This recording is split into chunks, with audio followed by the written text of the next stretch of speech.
సీనయ్య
సీనయ్య ఎందుకు లేచో?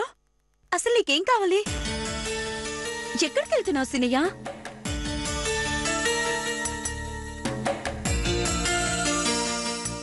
సవారికి పోవాలి కదా.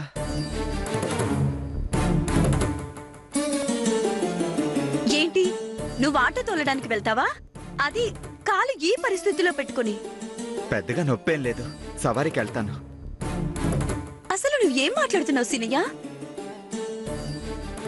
గట్టిగా లేచి నిలబడలేకపోతున్నావు. నిలబడినా పట్టుమని 2 అడుగులు వేయలేవు. అలాంటిది నువ్వు సవారికి వెళ్తావా? వెళ్ళకపోతే డబ్బులు ఎట్టా వస్తాయి చెప్పు? డబ్బులు సంపాదించు, కాదన్ను వద్దు అనను. అది కాలు బాగుపడ్డాక. అప్పటిదాకా నువ్వు ఇల్లు కదలడానికి వీల్లేదు, అంతే. పద్మావతి, గిదేమంత పెద్ద దెబ్బ కాదు. అంతేకాదు, ఇంట్లో ఇలా పడుకున్నావనుకో 10 రోజులైనా కాలు నొప్పి తగ్గదు. గదే లేచి తిరుగుతూ ఉంటే గదే తగ్గుతుంది. తిరగడమే కదా, ఇంట్లో తిరుగు, నాకేం అభ్యంతరం లేదు. పద్మావతి, నా మాట విను. ఈ విషయంలో మాత్రం నువ్వేం చెప్పినా నేను వినను సీనయ్య. చూడు, ఇట్ట మొండితనంతో మాట్లాడమాక. ఈ పరిస్థితుల్లో బయటికి వెళ్తానంటున్నా నీది మొండితనమా? వెళ్ళొద్దని చెప్తున్నా నాది మొండితనమా?